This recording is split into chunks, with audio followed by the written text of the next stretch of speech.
welcome everybody, and welcome to the Patient to Patient podcast, where we talk about specific ways of living well in spite of having an interstitial lung disease. Today I'm talking with Don, who is continuing to thrive in an active and productive life in his 70s in spite of a lung condition. And for those who don't know me, my name is Lee Fogel. I'm also a lung disease patient. I've got my obligatory cannula on, and I'm using oxygen while we're talking because I like to talk a lot, and that's a good one big long exhale. So I'm also a patient of lung disease with an advanced stage of pulmonary fibrosis. I was diagnosed in 2020, and after going through a period of serious decline in overall health, which kind of took me close to death, I began the slow process of battling back and recovering my health. And a key part of my successful in recovery was my willingness to venture out into the frontiers of new medical interventions and alternative therapies in health and wellness. While I still have significant lung scarring from pulmonary fibrosis, today I live a very active life, and with the help of supplemental oxygen, I have very few limitations. I wrote a book about my recovery, and it's called A Matter of Life and Breath. Now, before we introduce our guest, I've got to give you a short disclaimer, and that is that the information provided in this video is for general information and educational purposes only. It's not intended to diagnose or treat, cure, or prevent any disease, nor should it be considered as a substitute for professional medical advice, diagnosis, or treatment. Always seek guidance of your own physician or other qualified healthcare practitioners with any questions you may have regarding your health or medical conditions. Never disregard professional medical advice or delay in seeking it because of something you may have heard in this video or other videos on this channel. Furthermore, I have no commercial affiliation with any product or service mentioned in this video. I don't earn money from YouTube videos or any sponsor, but I make the work that I do free to help other patients. And that's kind of my mission in life. I did write a book about my recovery. However, the information contained in my book is available for free in various presentations and videos, and I've made those public on this channel. If you'd like a copy of my book, but you can't afford it, send me an email and I'll send you a free copy. My guest today is a fellow member of a support group. What I really love about my guest today is that he, like me, is not content with the status quo. This guy, he does not sit around and wait on his 6-month visit with a physician to somehow cure him or make his life slightly more comfortable. He's not waiting on someone to spoon feed him information to apply to his life, but he has taken charge of his own health. And while he still uses physicians, he's prudent in that he also explores the frontiers of medicine and alternative therapies like I do. He's an adventurer in the frontiers of therapies and exercise and nutrition and supplementation, and it's showing in his life. I want to welcome Don. And Don, why don't you just go ahead and introduce yourself? Tell us a little bit about you and your background, where you grew up, and your career. Thank you, Don. Lee, for having me on. Yeah, I'm Don Kautzman. I grew up in the Cleveland area and spent time, high school, college. I went to Penn State University, and I was there May 4th, 1970. So saw the riots and so forth after the college closed, or they shut down for that period of time. We had enlisted in the Marine Corps, and that was kind of an eye-opener for me. Got married, have 2 children, been married for now 52 years to a lovely wife of mine, Sherry, and we have 2 kids, 6 grandkids. We live kind of east of Cleveland, and have been in the same place for about 42 years. So I'm kind of a stable sort of a guy. But as Lee said, I've pulmonary fibrosis took me for a loop, but I kept moving forward. Good. Well, Don, when it took you for a loop, how long ago was that, and what happened? How did this come about for you? Well, that's a good question, Lee. I've had pulmonary fibrosis now 3 times, or not pulmonary fibrosis, but I had COVID 3 times. And the first time that it hit me was in 2020. And at the time, I didn't know it was COVID. But as we look back on it, the doctors and I had so many of the symptoms, and I was down for probably about 2 months. Now, went to work after, I wasn't contagious, but it hit me there, and it actually developed a scar on my heart. I'm at stage 3, class B heart failure. Well, Wow. I knew that, Lee, but that is almost secondary, believe it or not, to the pulmonary fibrosis. Hmm. I got COVID again in 2021, December of 21. And that's when it really hit me hard. I was in the hospital for 15 days. I went in at 245 pounds. I came out at 215 pounds. I was on about 14 liters of oxygen when I went in, and came out at 2 liters of oxygen. But I had lost so much weight, so much muscle mass, that my son had to actually lift my leg up over the threshold of the door to get me in there. I was Wow. coughing up phlegm. I was coughing 24/7. My first appointment with my pulmonologist was then in January of 22. And at that time, I couldn't even take my PFT tests because I couldn't even blow in, or I couldn't even suck in enough air to take them. And I was Wow. So basically, pulmonologist told me to, just go home. She diagnosed it at that time. She thought it was organizing pneumonia, and she basically kind of sent me home, gave me a couple of inhalers, and but didn't really put me on any medications at that time. She said, "Let's see how this progresses. We'll see you in 3 months." Well, for that period of time, I kept coughing. I kept coughing up phlegm. My work that I've been at recently came over. They set up a home computer for me, and I was trying to do a little bit of work, but it was very, very difficult. When I went to see her again in May, she said, and I was able to take the pulmonary tests, and they came out, and I was around 58% forced vital capacity. So at that time, she kind of came in and said, you've got pulmonary fibrosis, and I'm afraid it's chronic. But she goes, it's not idiopathic. She goes, we know how yours came about. Yours was COVID induced, so or pneumonia. And so she said, but I'm going to put you on high doses of prednisone, and we'll see if that helps. So it did. She put me, I think it was like 40 milligrams of prednisone, and then gradually kind of cranked that down to 30, 20, 10. And I was on that for maybe about a month and a half. Well, that really halted all of the coughing and so forth that was going on. But I think through that period of time of January through May, a lot of scarring developed in those lungs. So that's what I was dealing with. That was the big one. I was still on oxygen, 2 liters of it, 24/7. But I started going back to work, and at that time, I didn't take my oxygen with me to work. I would, I actually went out and I bought a couple of those little portable oxygen carriers, which I have later learned, Lee, from you and others, that they're not what they're all cracked up to be. So yeah, that was an eye opener. They have all these settings. You think you're getting 6 liters or 2 liters, and I think the most that comes out of them might be 1.5 liters, maybe 2, if you're really stretching. Right. So I found that out they weren't really helping me that much. But I was doing other things at the time. I started doing some research on, what things could help me.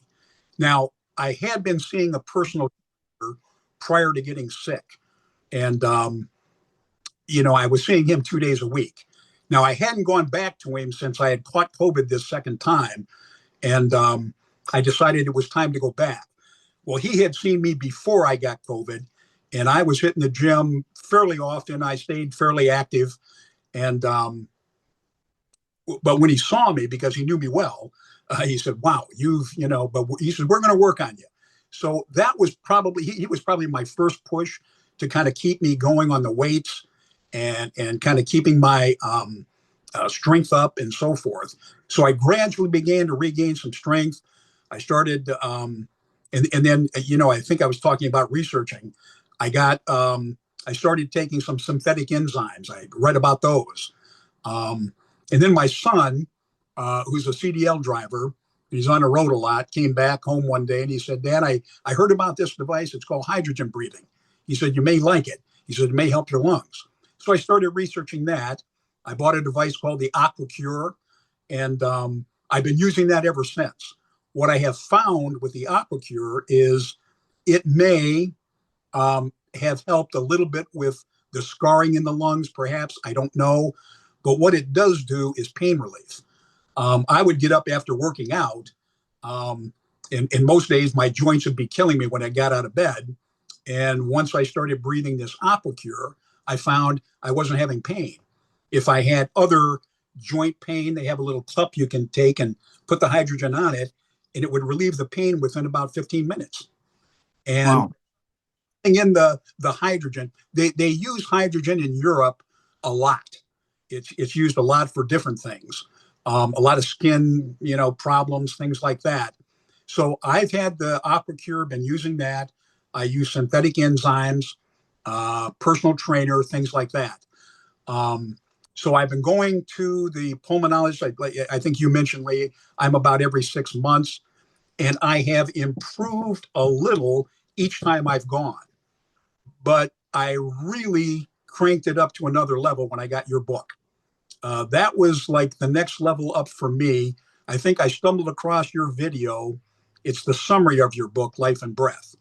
And we talked about your habit stacking. You talked about, where you were at and the comeback that you made. And it really motivated me. I devoured your book in a weekend, and it kind of cranked me up to one more level that I really hadn't been at. I was back to work full time. I wasn't using oxygen really during the day. The weight training, I was hitting a treadmill. I could feel myself coming back, but I was still about 60% lung capacity.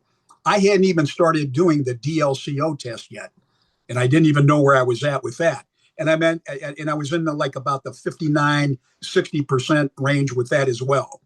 So I just recently had another, recently, back in November, I had my last set of PFT tests, and I had improved a little bit, but I understand with those tests that you still have about a 3%, sway one way or the other, and they don't really get too hot and bothered about it, the doctors, until you're about a 10%.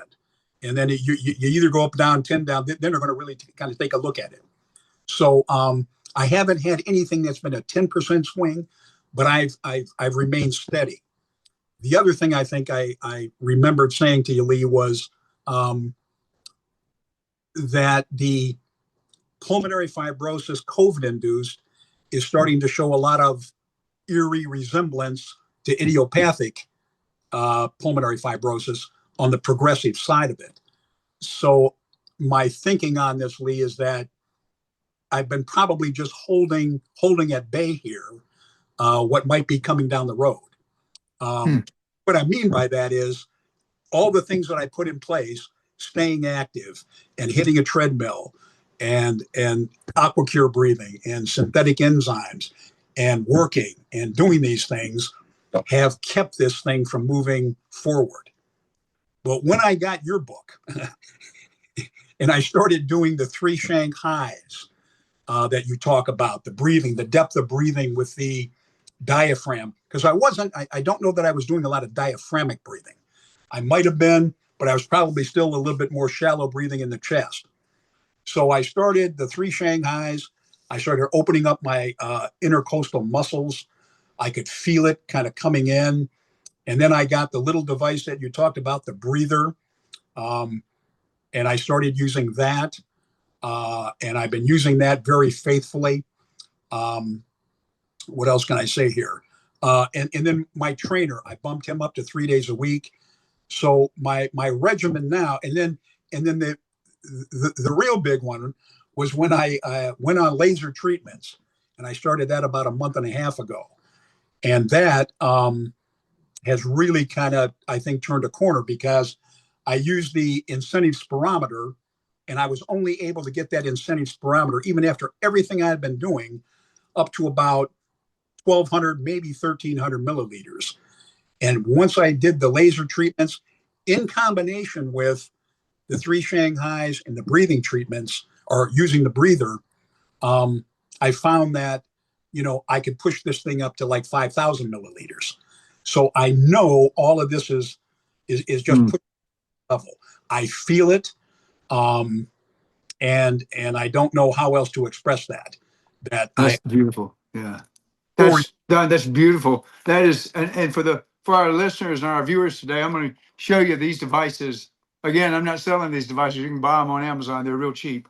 But the devices, Don's talking about several things here. One is the Shanghai 3 exercises. There'll be a link in the description of this video. Many of you have already found it. It's in my book, the Shanghai 3. But that's a study that was done by the Shanghai Pulmonary Hospital several years ago, where they studied a group of 100 to 150 patients, and they, not taking any medications, they gave them a set of lung rehabilitation exercises that expand the lung surface area by these 3 simple exercises. They literally take, I've timed them last night. I do them twice a day, but they take about 4 minutes to do those 3 exercises.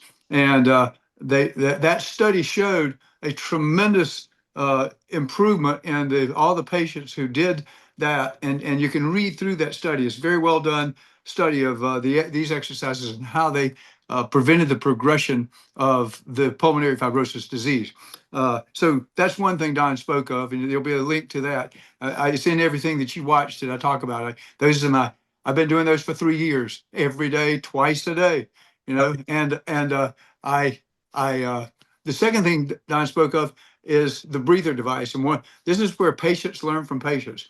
I started using this device last year. I'd been using a different one. The different one's in my book. It's okay. But this device costs $39 on Amazon. It's called the Breathe or Breather, and it's for inspiration, inhaling, and exhaling.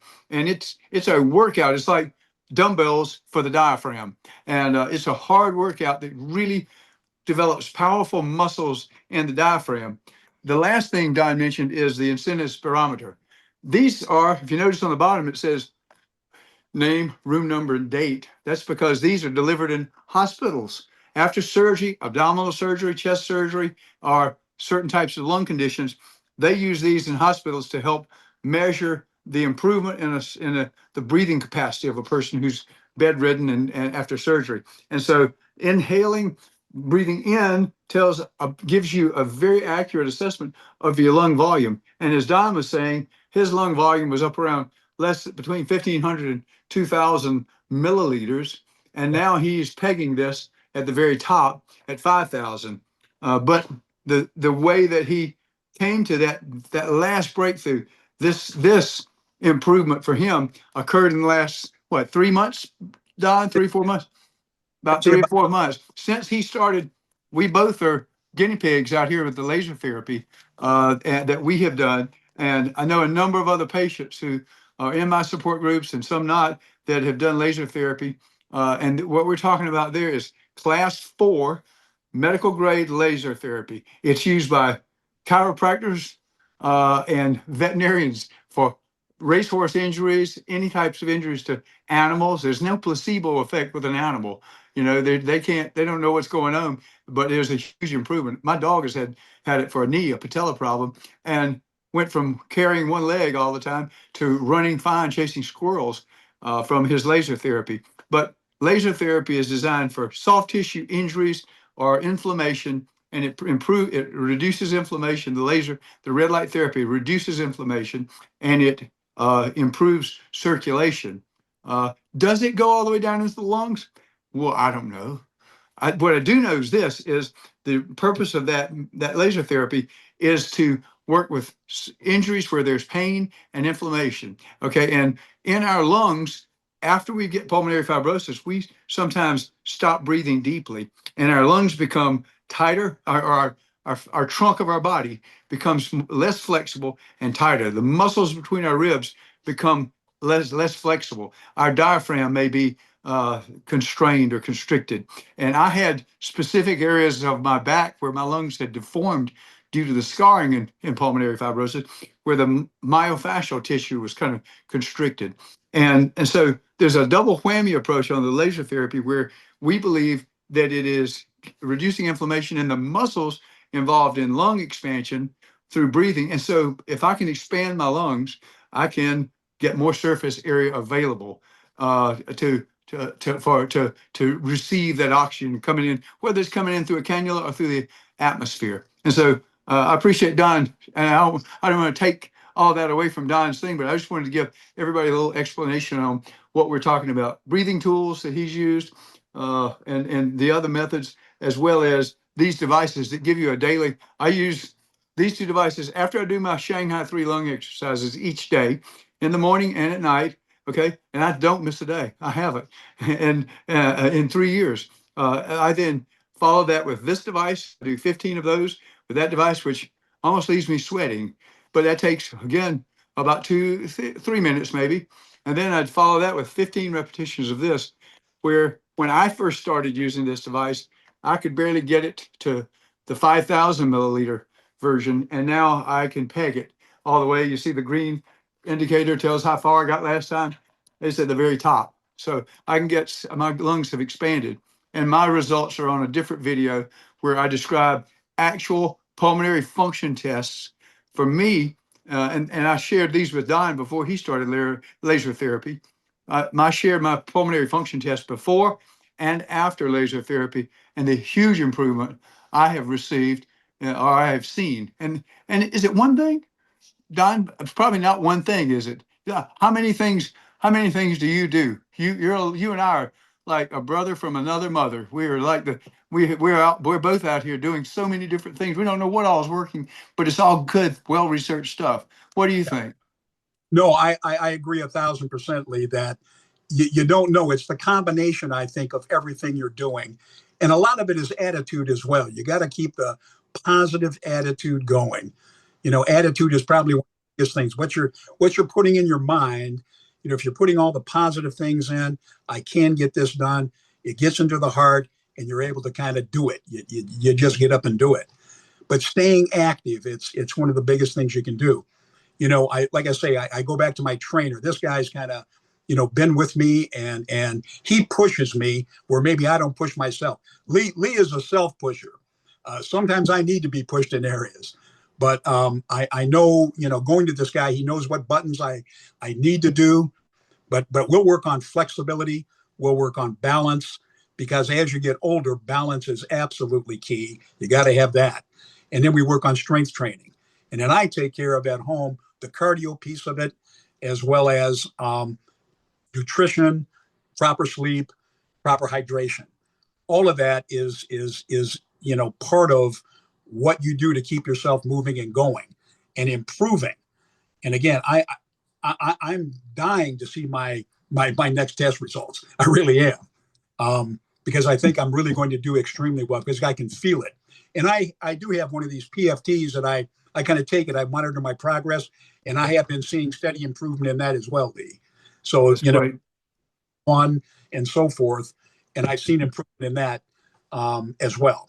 So, yeah, so many things I do that, but the whole thing is it's keeping active. You got to keep active. You Don, can't. you mentioned recently in one of our support group meetings. I love it when you're in there because you encourage everybody so much, and people see the example you set. But you talked about your daily discipline schedule. You've got your own habit stack of things you do in the morning before you go and work a full-time job as a chief financial officer of a company. And you're how old, Don? 74. 70. Oh, you're my hero. I mean, who doesn't want to be as active and strong and healthy as you are, in spite of lung disease? You're just you're an inspiration. You really, really are. But tell us more about your daily disciplined exercise. I mean, a daily disciplined morning start to your day. Gotcha. Well, let's see. I'm up around 5 o'clock in the morning. Uh, I think I mentioned my wife Sherry and I. We've been married 52 years. We have a time in the morning we call our devotion time, where we're together for about an hour. We have coffee together. We read the Bible. We do a Oh, lot of. beautiful. That's kind of my self-reflection time. That's where I get myself ready to kind of meet the day. After that, I prior to that, I've taken my morning meds. I take a few. I take a Synthroid tablet. I take or some synthetic enzymes. I have some other meds that I'm taking, but overall, it's mostly vitamins. Once our devotional time is over, I basically start my exercises. The first thing I do is a lymph flush. And I'll give Perry Nicholson, the Big Six, give him a plug here. I go through this lymph system where I'm, flushing out these 6 points in my body. And then I go through I go through that. I then do the Shanghai 3. I do the breather that Lee talked about. I do 2 sets of that. When I started the breather, several months ago, I was on level 1. I moved my way up to level 5. I recently had a little bit of a setback last week, went down to 4, and I'm going back up to 5 next week.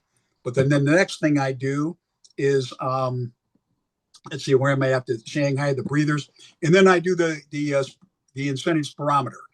So that then kind of caps off the breathing part of everything that I'm doing, as well as the lymph flush.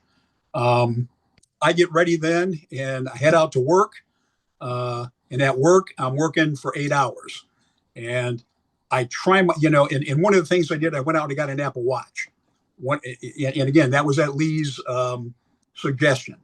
And this has really helped me because it's got settings on it that will tell me to stand. Now, I would get up normally, but I set this thing where I can stand up a lot more frequently. And what that has caused me to do is my step count now has increased at work quite a bit.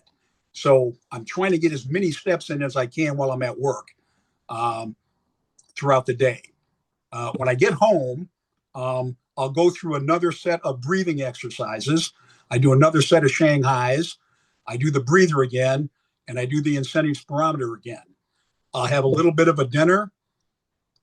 And well, let me say, 3 days a week before I even get home, I'm going to my personal trainer. So I do that throughout the week as well. And then when I get home, it's dinner, it's the breathing exercises, dinner, and then I'm done for the day. So that's kind of my right there. That's what a disciplined day. I love it, and I love the fact you attend you take your lunch hour at work and attend our group support group meetings from your office there during lunchtime. And I just admire that. Most of us are retired. I had to retire early because I got so sick. But I love your disciplined schedule there. Speaking of which, like this is a reminder, if you like this video, please look at the bottom and click the thumbs up button and like and subscribe to the video. I try to publish these. They're all free. We're just trying to make more information available to people, and you can help us make that more widely available by liking and subscribing to our videos. So that's just a reminder. There is something you got to say when you do a YouTube video or they banish you. You got to say like and subscribe. It's I get tired of hearing it, but I got to say it too. So let me see. I had a couple of I've spoken a couple of times about patient support group. You're a bright spot since you joined Pulmonary Success Circles. I facilitate an all volunteer organization, and the link will be in the description also for that. It's called Pulmonary Success Circles, and we are groups of small groups of 8 to 10 people, and we meet on video by Zoom or one of the video platforms every week for an hour. And we share our own experience, strength, and hope. We don't sit around and complain about how bad we feel, but if we're having a bad week or having an exacerbation, of some type, we talk about it, and we don't try to fix each other. We don't offer medical advice in these groups, but we do share our own strength and hope. Don joined us and in one of these groups, and it's a blessing to be. I just finished one a few minutes ago before we started this call. There are 8 of us there from all around the country. We've even got somebody in Don in my group. We've got a young man from Algeria in the group. We've got people from all over the world who join us on Zoom. We make the world a really small place and we talk about things important. Don, how's that impacted you being a part of our support group? I know you have impacted us by being a part of it. How have we helped you? Yeah, for sure. You pick up on so many new things that people are doing.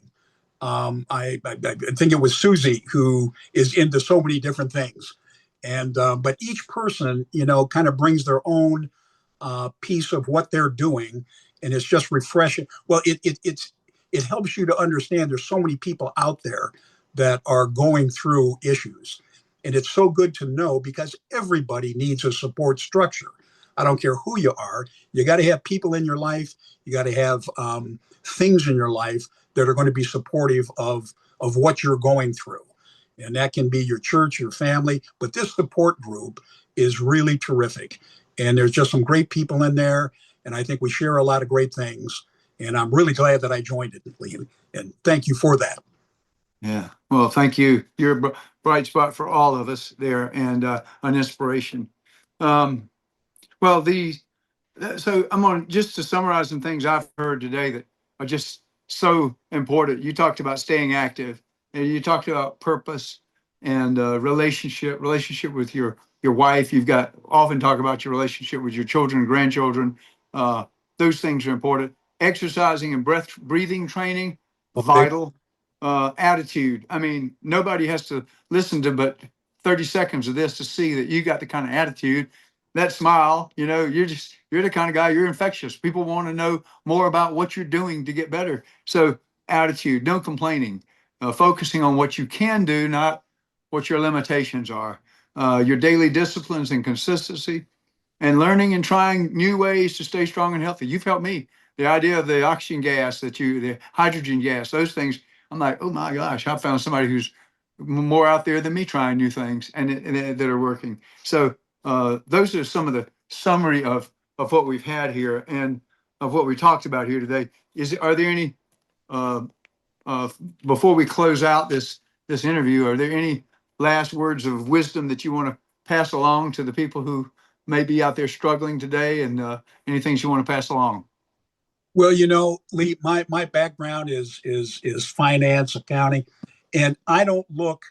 I mean, you have to look at the day-to-day things, but everybody is going to go through troughs and mountains.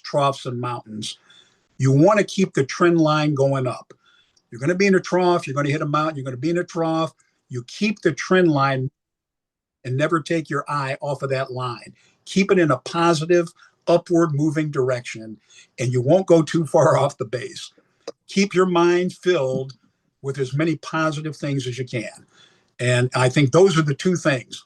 Take a long term view of this. You're going to be in and day out. Take a long term view, keep your mind filled with very positive things, and stay active.